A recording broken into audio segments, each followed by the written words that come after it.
Should England boycott the next World Cup?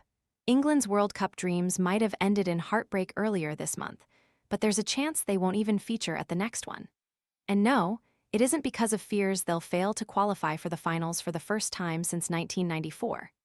Instead, it comes after a row emerged between football federations and FIFA, following news that Gianni Infantino is planning to open the organization up to private investment. There are suggestions the planned investment has ties to Donald Trump, with Infantino having cozied up to the United States president ahead of and during this summer's World Cup. Wet boots ruining your mornings? This silent, fanless dryer gently dries boots, shoes, and gloves overnight while helping reduce damp odors, so your gear is ready when you are. Want to get the best verified deal and see full details? Visit grabdeal.us/4 right now.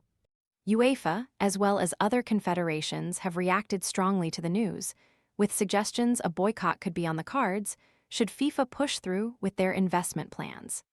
The English FA have also blasted the decision, labeling it deeply concerning, while Three Lions fans are believed to be planning a protest ahead of September's Nations League clash with Spain.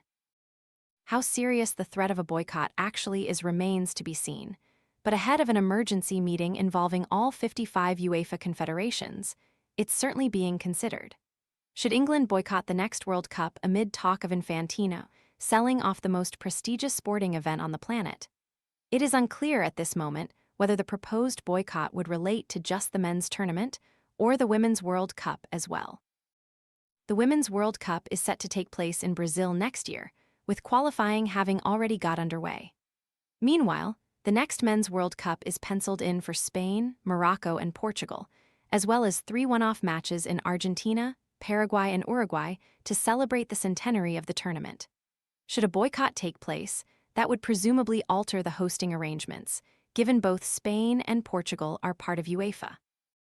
On the unfolding situation, UEFA said in a statement, "This crosses a line that football's governing institutions should never cross. So should every national football association.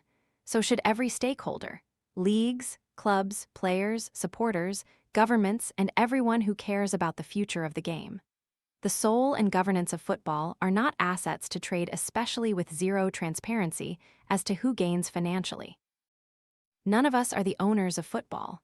It is not FIFA's to sell." Meanwhile, a statement from the English FA read, "We were completely unaware of this proposal and have no substantive details, including what the proposition actually is and what conditions are attached. Based on the limited information, we are deeply concerned about the lack of process and governance to get to this point and the apparent substance and principles involved.